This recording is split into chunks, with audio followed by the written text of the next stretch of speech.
Hello, John here again, and this is video 4. Yeah, video 4, but it's actually video 3 because the first video I chopped into 2. So we'll stick with the actual plan, which was video 3, but it is actually video 4. And in this video, we're going to build a basic display environment for the Neptune Lander. And what I mean by that is we're going to build the landscape that's going to define where the lander has to land and where not to land. And the way I'm going to do this, I'm going to use the same sort of methodology as I've used with the lunar lander, the explosion, is we're going to borrow it from somewhere else to start with, and then after that we'll see if we can make some of our own. So in the same vein as I've done with the lander, which I borrowed from Jupiter Lander for the VIC II, and the explosion, which I've borrowed from Derek Norris of the retro game dev book fame, is we're going to borrow the landscape from the Melbourne House Disc Book 1 code. So here I've got the code. Oops, stop. So I'll minimize that. So here, this is the code that that I typed in a long time ago, and it's the same project that's in GitHub, so you guys can see it.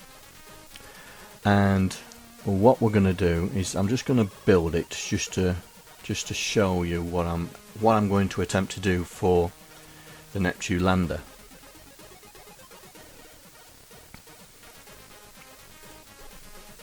Ignore this, I've got myself a new PC for doing all this stuff. I don't know how to turn it off yet, but we'll leave it as it is. Right, so what we're going to do is we're going to borrow this landscape character set from this game. Yeah, so we're going to borrow that and try and put it into our Neptune Lander. That's the lunar lander sprite for this game, but we're only interested in this stuff. Alright, and so I'm going to show you how you can do that and extract it out of a basic listing into CBM Project Studio. Excuse me while I adjust myself, and put it in a new program in the same platform. So what we're going to do is, as you can see in my project, let's just do that so we can see it. I have created, because I've done this already, a landscape character set, and as you can see, it's there. Now what I'm going to do is I'm going to clear it all, or am I going to have to do it one at a time?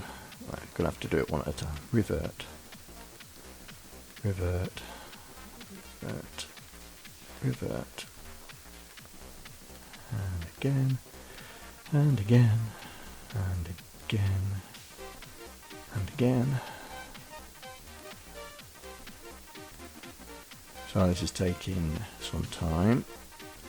But I want you guys to see what the power is of. Yes, we're going to save that. So, in the data in this program, we already worked out that from the listing, right? So we were looking at the listing. So we've got this line here, and that is poking a lot of data, 103 bytes worth of data, so 104 bytes worth of data. So if we get the calculator out,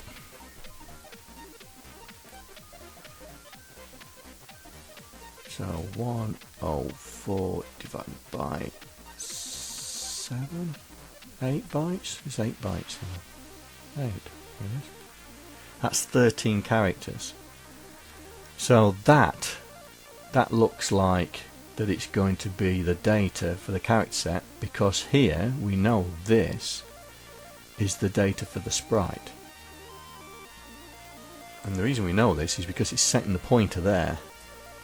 And so what we're going to have to do is we're going to have to extract the data for the character set, which is down here. Now, I think these lines here are the data for the character set.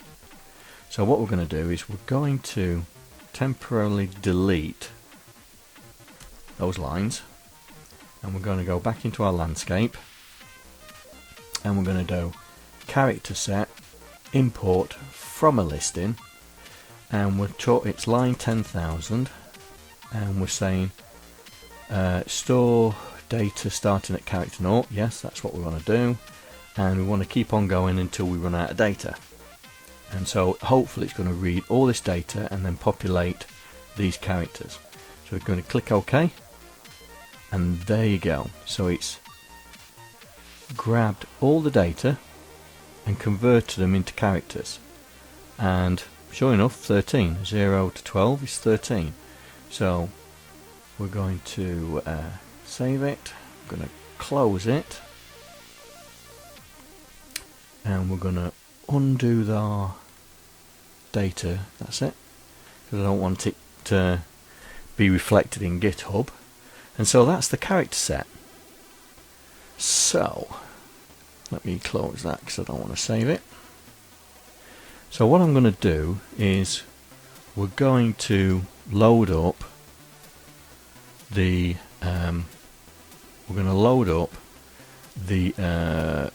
Lunar Lander that we've been developing. So here we go.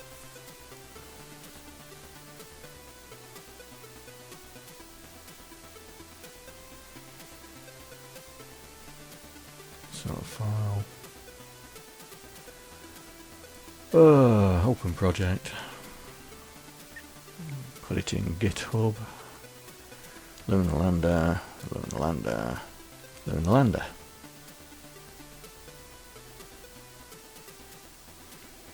There we go. Now what we're going to do is I'm going to create a new file because I want to keep these versions. So Neptune Lander V3.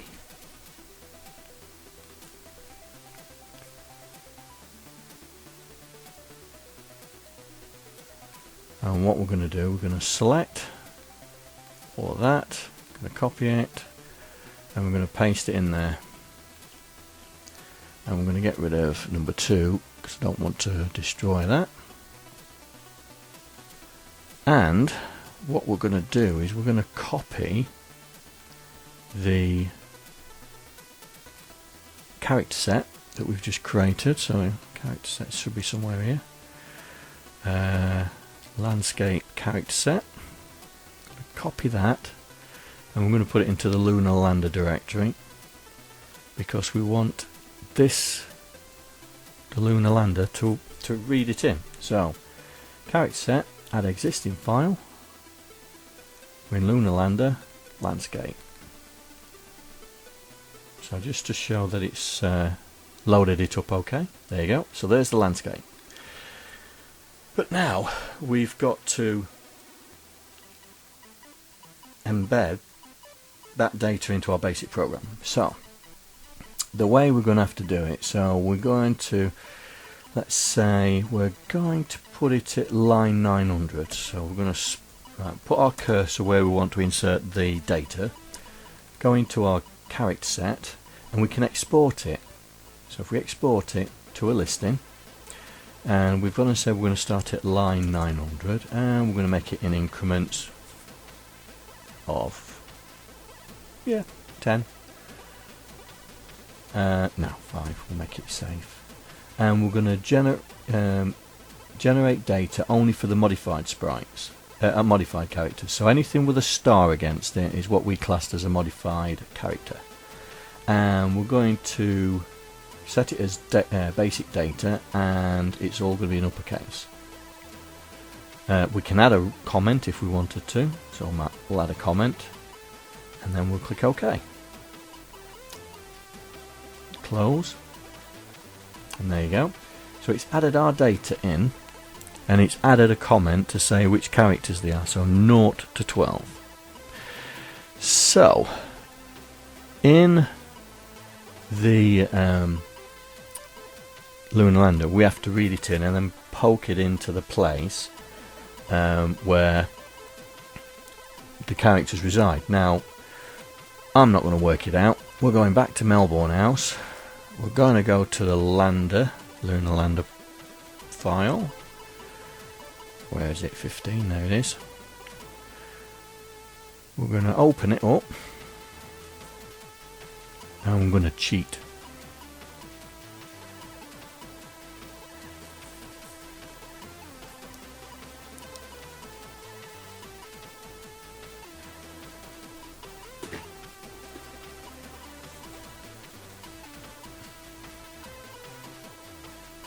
There we go. And we're going to take the line that actually performs the task, which is that line there. So we're going to copy it. I'm going to paste it straight into here. Now, because the data's in front of the sprite data, we're going to have to put the read of the character set in front of the sprites. Excuse me. So I'm going to have to put it here, 55. Press insert. So this is now going to read our character data, and it's going to put it into memory. So this reads the character data, and this reads the sprite data for the shuttle. So what we need to do now is we need to tell the VIC chip where to get the character data from. So the VIC registry number, let me get my book out. I mean, to be honest, I've still got the PowerPoint slide here. Let's go back to the, here we go. So we're looking, so it's not that one. Yeah, it must be, yeah, it's this one here. So 53272 or offset 24. And what this does, this sets the screen base address and the character definition base. Okay, and so what we're going to do is we're going to set these three bits and this one to the configuration of what is required. So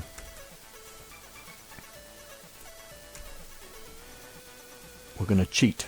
We're going to go back into the Melbourne house. So offset 24. So this is it here. So this is what we need. So we want to poke offset 24 with 28. So if we go back to here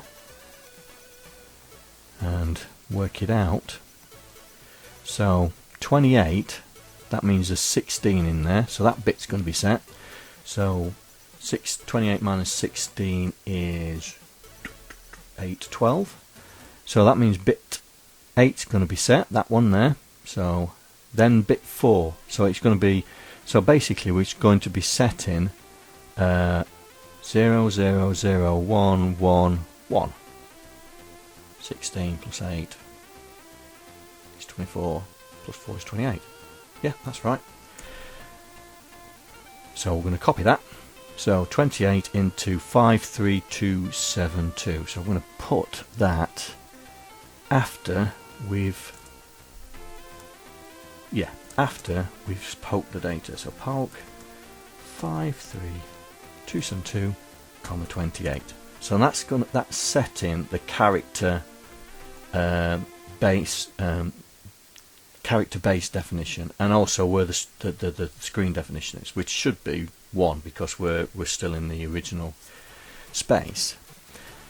But now we have to create the landscape. Now, because we're in a basic program, we're going to cheat again, because the landscape is all written down here. Literally, it's these three lines here. This is what creates the landscape. So I'm going to copy that, and we're going to paste it into here, and we're going to create 250, paste it in.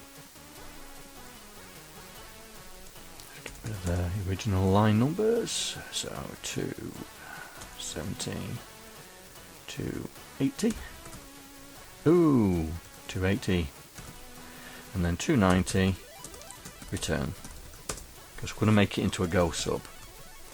So put a rem in here,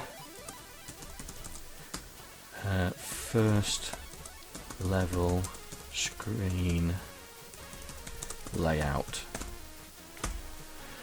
And so in this program now is we've got to make it run this on, so it comes up on the screen. So what we'll do is we'll do it there. So what we're going to do is we'll say Go sub 300. Is it 300? No, 250. Which is going to sort the screen out and produce that landscape, but using these characters. I mean, I can show you it by literally putting 15 and put an end in there, so you can see what it's going to do.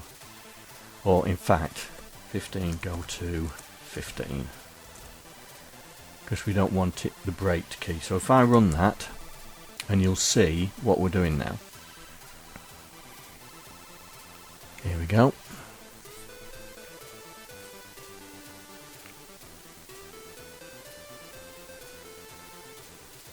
There you go. So that's the landscape, but it's, and as you can see, it's nothing like the Lunar Lander because we haven't run the character definition routine. So we'll close that, and we'll take this Go to 15 out, and we'll let it now run properly. So hopefully you'll see the screen come up, and then you'll see those characters get defined.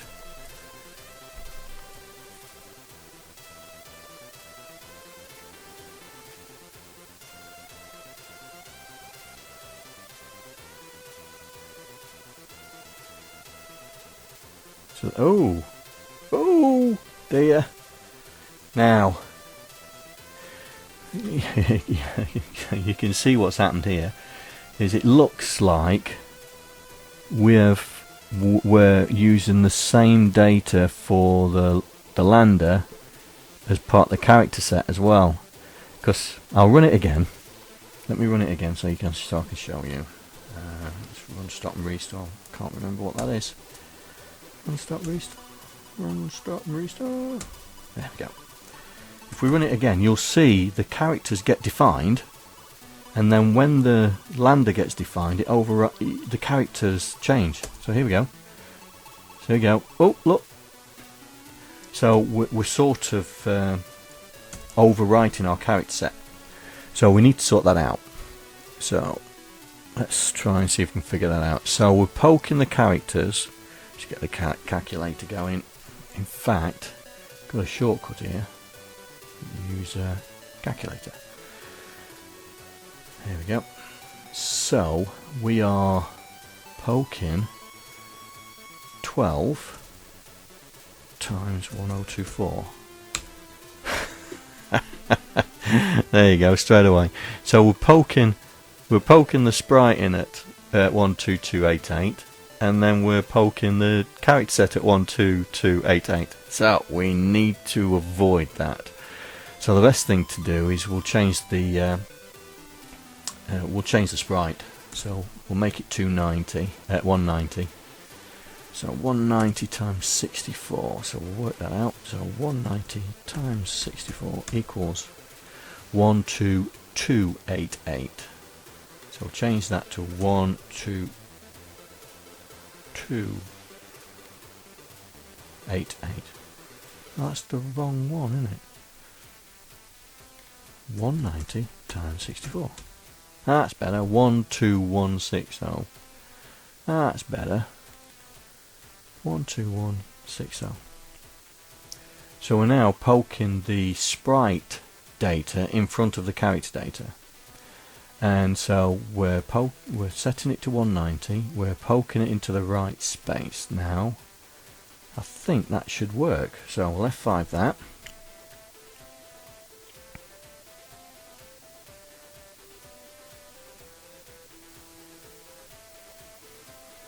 Here we go.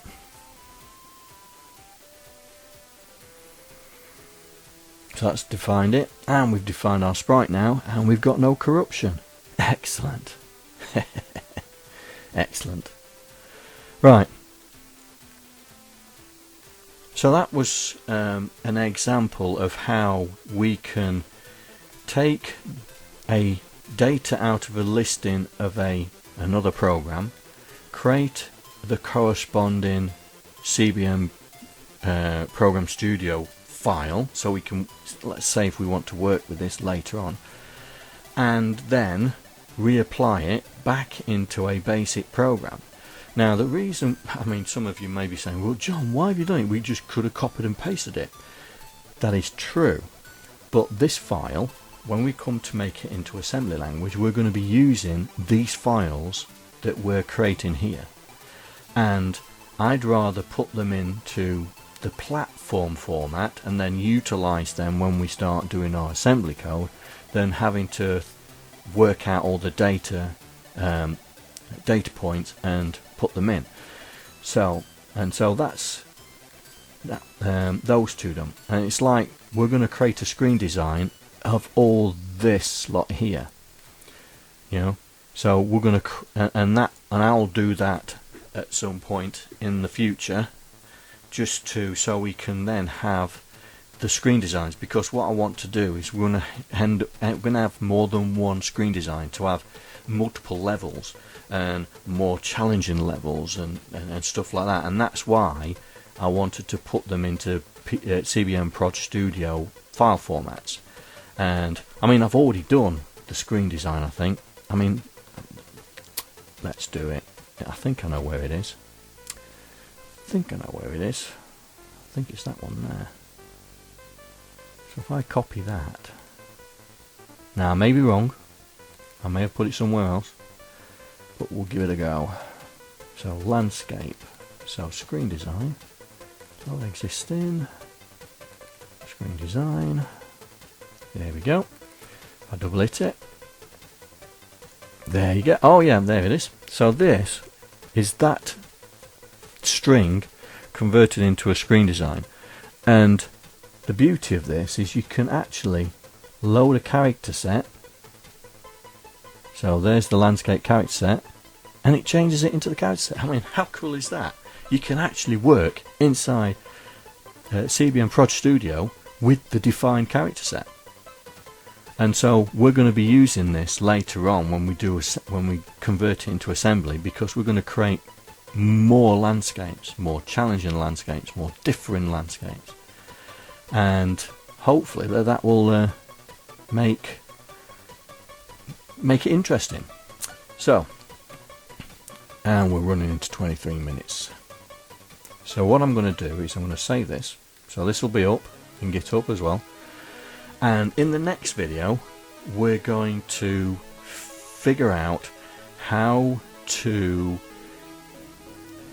test for collision with that screen layout. So we're going to see if we can test for the sprite colliding with the scenery, as we would call it, the scenery, and be able to then say, oh, we've crashed. Yeah, and that means we're going to be importing Derek's crash sprites into the system as well. So we'll have to figure out where we're going to put those, and work through that, and then that will be the basis of the lunar lander in essence. So that will be in the next video. So with that, I will say ta-ta for now. If you liked the video, please click that like button. If you didn't like it, well, fine, press that dislike.